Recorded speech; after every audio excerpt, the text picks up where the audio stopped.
Assalamualaikum warahmatullahi wabarakatuh. Perkenalkan, nama saya Budi Syarul Hardiansyah Surbakti dari kelas 12 IPA 4. Di sini saya akan membahas atau menyimpulkan materi tentang menghadapi disintegrasi Indonesia.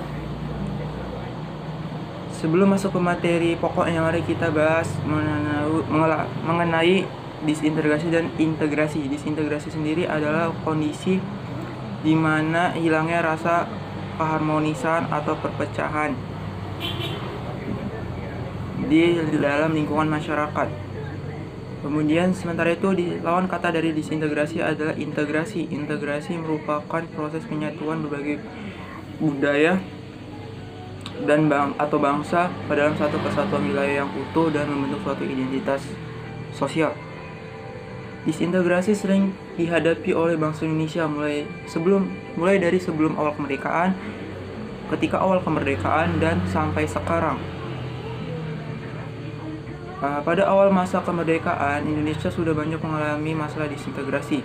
Di antaranya adalah sebagai berikut. Yang pertama adalah pemberontakan PKI di Madiun. Yang latar belakang atas pemberontakan ini adalah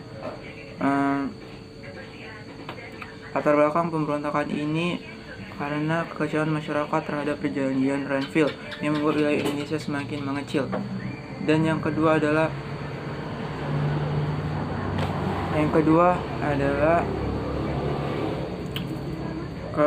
adanya beberapa kelompok orang yang ingin merubah ideologi Indonesia menjadi ideologi komunis.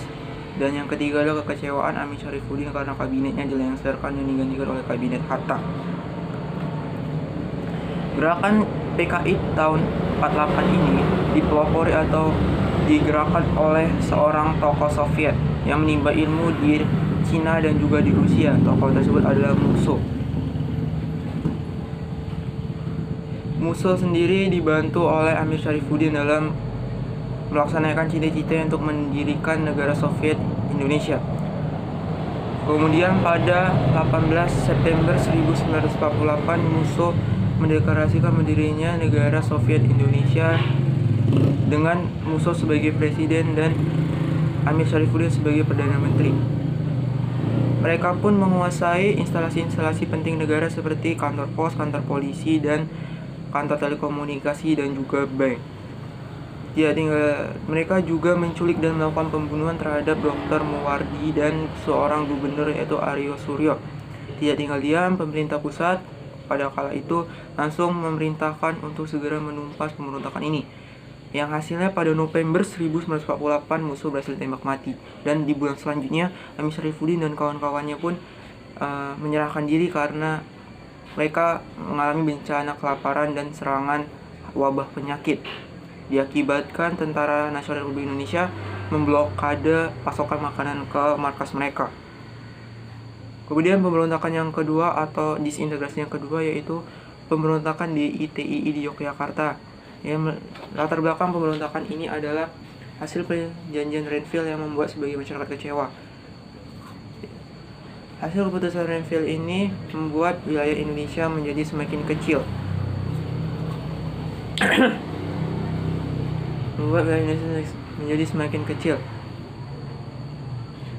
Dan prajurit-prajurit yang berada di luar wilayah yang telah disetujui di perjanjian Renville diharapkan kembali ke Pulau Jawa, tetapi SM Kartosuwiryo yang pada kala itu berada di luar Pulau Jawa menolak untuk kembali ke Jawa dan malah ke hutan untuk menyusun strategi pemberontakan. Kemudian alasan yang melatar belakangi terjadinya pemberontakan ini karena adanya kelompok orang yang ingin mendirikan negara yang berlandaskan hukum dan syariat Islam. Kemudian pergerakan DITII ini dipelopori oleh seorang tokoh pergerakan Islam yang sangat disegani pada masa pergerakan nasional yaitu SM Kartosuwiryo. Dia memiliki cita-cita untuk mendirikan sebuah negara yang berdasarkan syariat dan hukum Islam. Untuk merealisasikan keinginannya ini, maka ia mendirikan suatu pesantren di Garut, tepatnya di Malioboro. Selain untuk menimba ilmu keagamaan, pesantren ini juga digunakan untuk pelatihan kemiliteran yang diperuntukkan untuk Hizbullah dan Sabilillah. Dan selanjutnya pada 7 Agustus 1949, SM Kartosuwiryo pun mendeklarasikan berdirinya negara Islam Indonesia. SM Kartosuwiryo sendiri dalam melancarkan pemberontakannya sering meneror dan merampas harta-harta milik penduduk. Maka dari itu SM Kartosuwiryo ini sangat-sangat dibenci oleh penduduk. Pergerakannya sangat tidak disukai. Maka dari itu penduduk dengan senang hati membantu TNI dalam menumpaskan pergerakan ini. Selanjutnya, pemerintah pusat pun mengirimkan divisi Siliwangi yang terdiri dari divisi 1 dan divisi 2 yang dipimpin oleh Jenderal Gatot Subroto dengan menggunakan taktik pagar betis, yaitu taktik yang menggunakan tenaga rakyat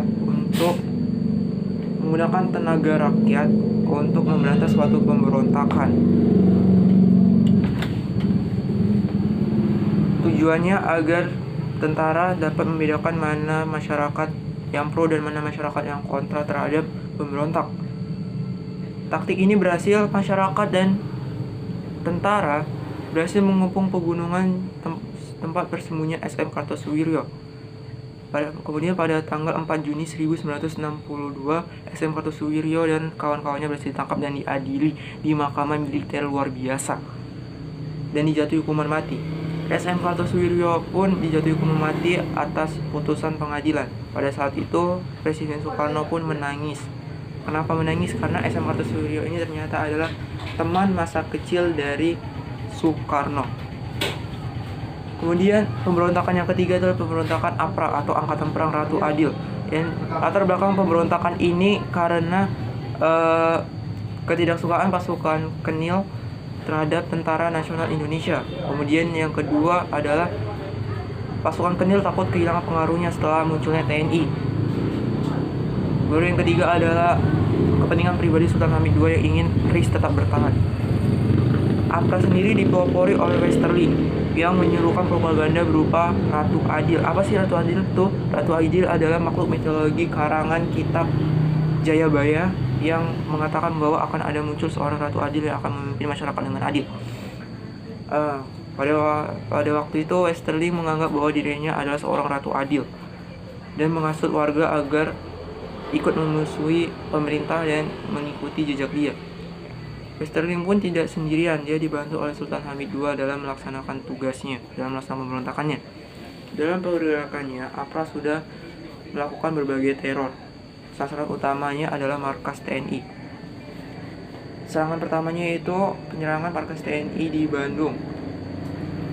Pada waktu itu, penyerangan dilakukan oleh tentara Kenil yang berjumlah 150, sementara pada waktu itu markas hanya diisi oleh 18 prajurit yang menghasilkan 15 korban dari TNI, 3 selamat, dan 78 dari korban Kenil, sisanya masih hidup. Kemudian pemerintah pusat tidak tinggal diam dan mengirimkan pasukan di bawah pimpinan Slamet. Tetapi sesudah sampai di Bandung, malah pasukan Westerling sudah tidak ada di Bandung. Ternyata Westerling menyusun rencana dengan Sultan Hamid II untuk menyerang kabinet, menculik para menteri, dan membunuh para panglima tinggi. Tetapi taktik ini dicium oleh TNI dan akhirnya Sultan Hamid II ditangkap sementara Westerling berhasil lari ke Singapura. Pemberontakan yang keempat adalah pemberontakan Andi Agis di Sulawesi Selatan. Pemberontakan ini dilatar belakangi oleh ketidaksukaan Andi Agis terhadap campur tangan TNI dalam mengatasi kekacauan di Sulawesi. Kemudian Andi Agis merasa tentara Kenil yang memiliki tanggung jawab keamanan di wilayah Indonesia Timur tanpa campur tangan TNI. Dan yang ketiga, Andi Agis ingin mendirikan negara Indonesia Timur tetap ada. Latar belakang yang pertama tadi karena adanya ketidaksukaan ya Kenil terhadap TNI karena Kenil kecampur dalam kerusuhan di Sulawesi. Kerusuhan ini terjadi antara dua kubu yang pro terhadap RIS dan kubu yang kontra terhadap RIS. Kubu yang pro menganggap bahwa pengiriman pasukan TNI ke Sulawesi dari pusat ini sebagai sebuah ancaman, sehingga Andi Agis tidak suka dan mulai menyerang pos-pos TNI di Sulawesi. Andi Agis sendiri merupakan mantan anggota Kenil, komandan Kenil di Indonesia. Dia sendiri pernah berperang bersama sekutu melawan Jerman, sehingga dia memiliki pengalaman perang yang sangat mumpuni. Sebelum akhirnya dia kembali ke Jakarta dan ditugaskan di Semarang. Atas kekacauan yang dilakukan oleh Andi Aziz di Sulawesi Selatan ini membuat pemerintah pusat mengeluarkan ultimatum bahwa Andi Aziz harus menyerahkan diri dalam waktu 4 kali 24 jam ke Jakarta. Jika tidak, maka Andi Aziz akan dianggap sebagai pemberontak dan diserang atau ditangkap. Namun Andi Aziz terlalu banyak berpikir sehingga dia lamban dalam memenuhi panggilan dari Jakarta, sehingga melewati batas waktu yang telah ditentukan, yaitu 4 kali 24 jam. Sehingga Andi Aziz pun tetap ditangkap walaupun sudah menyerahkan diri ke Jakarta dan tetap diadili di mahkamah militer luar biasa. Walaupun Andi Aziz telah ditangkap, tapi pasukan Kenil tidak berhenti melakukan kerusuhan di Sulawesi. Tidak tinggal diam, pemerintah pusat mengirimkan TNI dan sampai akhirnya TNI pun berhasil mendesak Kenil dan membuat suatu perjanjian bahwa Kenil harus hengkang dari Sulawesi dalam tempo 2 kali 24 jam setelah perjanjian tersebut berlaku. Mengetahui posisinya setelah terdesak, Kenil pun lari ke wilayah Maluku. Itulah akhir dari pemberontakan Andi Aziz. Baru pemberontakan atau upaya disintegrasi selanjutnya adalah pemberontakan Republik Maluku Selatan. Republik Maluku Selatan sendiri terjadi pada tahun 50-an. Yang melatar belakangi hal ini adalah ketidaksudian semongkil rakyatnya bergabung dengan Indonesia. Dengan berbekal pasukan Kenil yang lari dari Sulawesi ke wilayah Maluku atau Ambon atau Manado, dia pun melancarkan atau mendeklarasikan berdirinya Republik Maluku Selatan. Tidak tinggal diam, pasukan pusat pun mengirim bala tentara ke wilayah Maluku Selatan dan akhirnya Sumongkil berhasil ditangkap. Sumongkil sendiri pun diadili di mahkamah militer juga. Selama persidangan, Sumongkil bersikeras untuk menggunakan bahasa Belanda. Padahal pada saat itu dia bisa menggunakan bahasa Indonesia dengan baik. Kemudian pengadilan pun memutuskan bahwa Sumongkil bersalah dan dijatuhi hukuman mati. Akhirnya Sumongkil dieksekusi di sebuah pulau terpencil di wilayah Indonesia bagian timur. Baru pemberontakan yang selanjutnya adalah pemberontakan Permesta atau PRRI. Ada dua organisasi pemberontak di sini, yaitu PRRI dan Permesta. PRRI sendiri berbasis di Sumatera dan Permesta berbasis di Sulawesi. Ini adalah ketiga kalinya Semarang atau Sulawesi Selatan melakukan pemberontakan terhadap NKRI. PRRI sendiri memiliki kepanjangan yaitu Pemerintahan Revolusioner Republik Indonesia, yang melatar belakangi terjadinya pemberontakan ini karena para tentara merasa prihatin terhadap nasib para prajurit. Ketika itu terdapat divisi namanya divisi Banteng, divisi yang dari awal sudah berjuang untuk kemerdekaan Indonesia. Tetapi mereka kecewa karena setelah Indonesia merdeka, pemerintah pusat malah memecah divisi mereka menjadi sekelas infanteri, sehingga banyak pasukan TNI yang kehilangan pekerjaannya dan dinonaktifkan. Kemudian latar belakang yang kedua atau alasan terjadi pemberontakan ini karena ketidakmerataan pembangunan. Para dewan jenderal atau bukan dewan jenderal, pada dewan berpendapat bahwa Kabinet Juanda telah gagal karena mereka hanya memfokuskan pembangunan di wilayah Jawa saja, tapi di luar wilayah Jawa tidak diperhatikan. Kemudian pemberontakan Permesta. Pemberontakan Permesta tidak jauh beda latar belakangnya dengan pemberontakan PRRI, yaitu masalah ketidakmerataan pembangunan. Untuk menseriuskan aksi pemberontakan mereka ini pun membentuk berbagai dewan. Misalnya di berbagai daerah, misalnya saya di Medan itu ada namanya Dewan Gajah, di Padang itu ada Dewan Gajah, kemudian ada di Palembang ada Dewan Garuda, di Padang ada Dewan Banteng. Sementara di Sulawesi juga mendirikan suatu dewan. Dewan ini pada tahun 1958 mengeluarkan surat tuntutan yang berisi bahwa Kabinet Juanda harus menyerahkan mandatnya kepada Presiden. Yang kedua, menuntut agar Presiden menjalankan konstitusi dengan sebaik-baiknya. Kemudian yang ketiga adalah mendesak penjabat pusat untuk membentuk kabinet baru yang bersih dari komunis, karena waktu itu militer sangat bertentangan dengan komunis. Baru yang selanjutnya itu surat tuntutan ini harus dilaksanakan dalam tempo 5x24 jam setelah tuntutan ini dibacakan. Tuntutan ini pun disiarkan di Radio Republik Indonesia di Padang. Namun pemerintah pusat menolak dengan tegas dan akhirnya terjadi pergolakan di wilayah Sumatera, di Pulau Sumatera dan wilayah Semarang karena permintaan mereka tidak dituruti. Tidak tinggal diam, pemerintah pusat pun mengirim pasukan ke daerah Sumatera yang dipimpin oleh Ahmad Yani, Jenderal Ahmad Yani. Letnan Jenderal Ahmad Yani, waktu itu saya kurang tahu pangkatnya apa.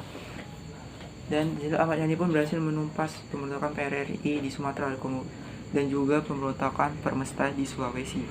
Ini berontas oleh TNI juga. Kemudian atas masukan dari pemerintah pusat, para tokoh penggerak PRRI dan Permesta pun dianjurkan untuk menyerahkan diri ke Jakarta, dan akhirnya pun mereka menyerahkan diri setelah lari ke hutan selama beberapa tahun. Dan itulah berakhirnya pemberontakan PRRI dan Permesta yang diakibatkan ketidakmerataan pembangunan, kegagalan Kabinet Juanda, dan keprihatinan terhadap nasib prajurit yang kurang diperhatikan oleh pemerintah pusat. Kemudian pemberontakan yang selanjutnya adalah pemberontakan G30S PKI. Pemberontakan ini dilatar belakangi oleh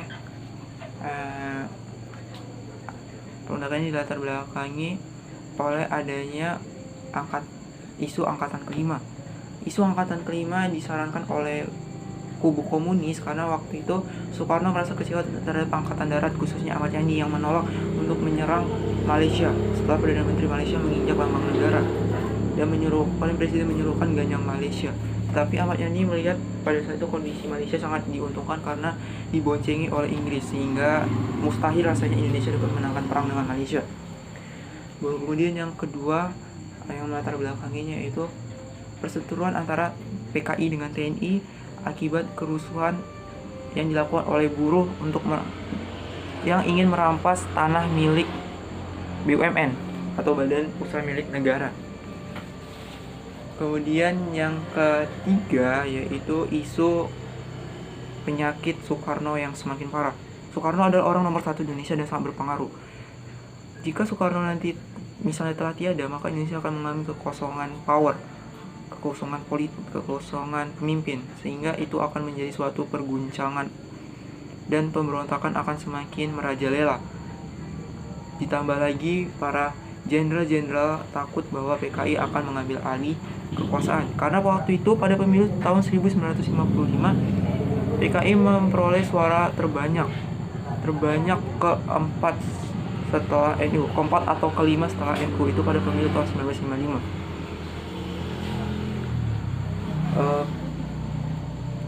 Itulah hal yang melatar belakangi pemberontakan G30S PKI. Kemudian kita harus mengenal tokoh-tokoh penggerak dari G30S PKI. Jadi tokoh-tokohnya ini sangat berpengaruh di Indonesia pada saat itu. Sebut saja pemimpin umum atau ketua umum PKI pada saat itu adalah Dipa Nusantara Aidit. Dipa Nusantara Aidit atau disingkat dengan Aidit sudah memiliki ketertarikan terhadap komunis. Ketika dia masih kecil dulu, dia sering melihat kesengsaraan para buruh di tambang. Ya, kesengsaraan para buruh, karena PKI ini adalah istilahnya partai para buruh dan tani. Jadi PKI ini menggugurkan tentang upaya perbaikan nasib para petani dan buruh. ya banyak pendukungnya itu ya terutama ya buruh dan petani ya. Kemudian yang kedua tokoh yang berpengaruh itu adalah Syam Kamaruzaman. Dia menjabat sebagai biro khusus yang berfungsi untuk merekrut para militer yang memihak TNI, yang memihak PKI. Jadi ada juga para militer yang memihak PKI, padahal kita ketahui bahwa TNI ini sangat bermusuhan terhadap PKI. Ternyata ada juga para anggota-anggota militer yang justru malah membelot dan bergabung dengan PKI. Yang ketiga itu adalah Letnan Kolonel Untung. Letnan Kolonel Untung ini adalah salah satu orang dari kubu TNI yang berbelot ke PKI. Letkol Untung sendiri adalah komandan pasukan Cakrabirawa, yaitu pasukan elit pengawal presiden yang sangat-sangat terlatih, yang nantinya pasukan inilah yang akan menculik para jenderal, menculik sekitar 6 jenderal, 7 jenderal dan 1 letkol.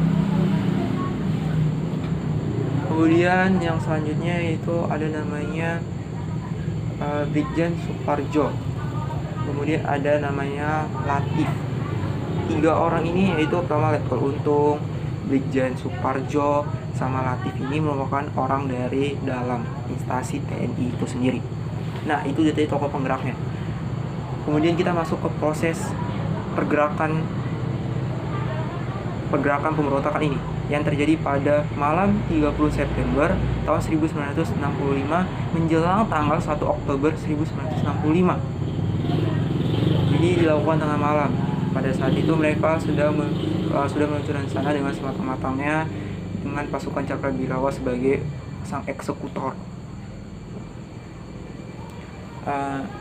Pada malam itu Letkol Untung pun memberikan pidato pelepasan terhadap para tentara-tentaranya yang nanti akan menculik para jenderal-jenderal. Jenderal-jenderal yang diculik dan dibunuh tersebut ada namanya Letnan Jenderal Ahmad Yani, Mayor Jenderal Suparto, Maijen Haryono, Maijen Suryono, Maijen Parman, kemudian Brigadir Jenderal Panjaitan, kemudian yang ketujuh itu Ahana Sution. Tetapi Ahana Sution ini berhasil lolos karena waktu itu ada anak buahnya yang bernama Lektu Pierre Tandean yang mengorbankan dirinya dengan mengaku sebagai Ahana Sution. Penculikan ini pun sangat gagal, bisa dibilang gagal. Kenapa? Karena jenderal ada yang terbunuh di rumahnya, bukan di lubang buaya, dan ada juga jenderal yang meloloskan diri.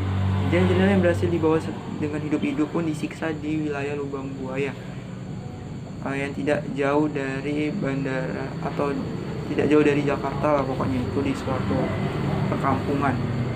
Di sana mereka menginterogasi dan menyiksa para jenderal-jenderal yang berhasil diculik secara hidup-hidup. Setelah diculik, mereka disuruh untuk menandatangani suatu perjanjian, tapi banyak dari mereka yang menolak sehingga akhirnya dibunuh dan dimasukkan ke dalam lubang sumur tua. Tidak hanya dari pihak kemiliteran saja menjadi korban penculikan ini tetapi juga ada dari warga sipil, yaitu ada warga sipil itu Ade Irma Suryani yang tidak lain dan tidak bukan adalah anak dari Ahana Sution, Jenderal Ahana Sution. Setelah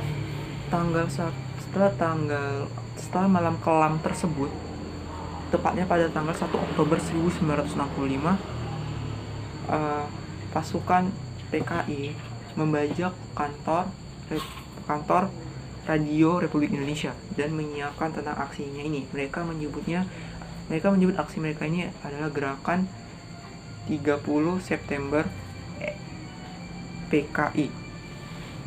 Disiarkan secara publik kepada seluruh masyarakat Indonesia. Mereka menuduh bahwa adanya upaya sekongkol para dewan jenderal untuk menjatuhkan atau menggulingkan presiden yang waktu itu diculik oleh mereka pada malam itu. Masyarakat pun terhasut tetapi juga benci terhadap gerakan ini setelah tahu bahwa mereka semua itu bohong. Gerakan G30 SPKI ini memiliki tujuan untuk melengsarkan pemerintahan yang sah dan mengganti ideologi bangsa, yaitu ideologi Pancasila, menjadi ideologi komunis. Jadi pertanyaannya, kenapa mereka harus menculik dan membunuh para jenderal? Karena pada waktu itu ancaman terbesar atau saingan dari Partai Komunis Indonesia adalah pihak militer, yang tidak lain adalah para jenderal-jenderal besar. Maka mereka diculik dan dibunuh. Ketika itu terjadi kekosongan kepemimpinan di Angkatan Darat, sehingga Pangkostrat Soeharto pada saat itu pun mengambil alih pimpinan tertinggi Angkatan Darat dan menumpas gerombolan PKI ini, mulai dari pemimpinnya itu Dean Aidit yang ditangkap dan dieksekusi mati, Syam Kamaruzzaman, Letkol Untung yang menjadi komandan operasi penculikan ini, kemudian Brigjen Suparjo, kemudian sama antek-antek yang lain. Mereka pun dihabisi, dieksekusi mati, dibantai oleh pemerintah. Bahkan sampai antek-anteknya sendiri yang berjumlah 1 juta kader itu dihabisi semuanya tanpa pandang bulu. Bahkan pada perusahaan pemerintah seperti BUMN pun menerapkan peraturan bahwa anak dari kader PKI dilarang menjadi karyawan BUMN. Peraturan itu masih berlaku sampai tahun kemarin, dan tahun ini sudah resmi dihapuskan. Ya, dan itulah akhir dari pemberontakan G30 SPKI. Para kader, pemimpin, dan bahkan bawah-bawahannya sekalipun dihabisi dengan sangat sadis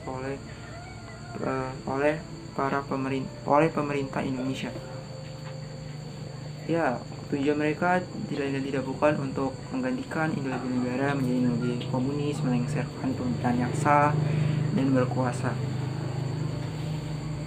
Dan itulah tadi beberapa upaya disintegrasi bangsa yang terjadi di bangsa Indonesia pada awal masa kemerdekaan.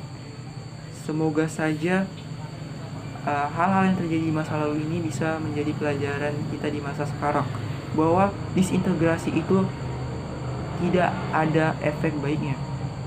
Hiduplah bertoleransi, hiduplah damai, dan hiduplah dengan keberagaman. Buatlah suatu keberagaman itu tidak sebagai kelemahan, bukan sebagai kelemahan, tetapi sebagai kekuatan untuk menjadikan bangsa ini menjadi bangsa yang lebih baik lagi. Sekian dari saya. Wassalamualaikum warahmatullahi wabarakatuh.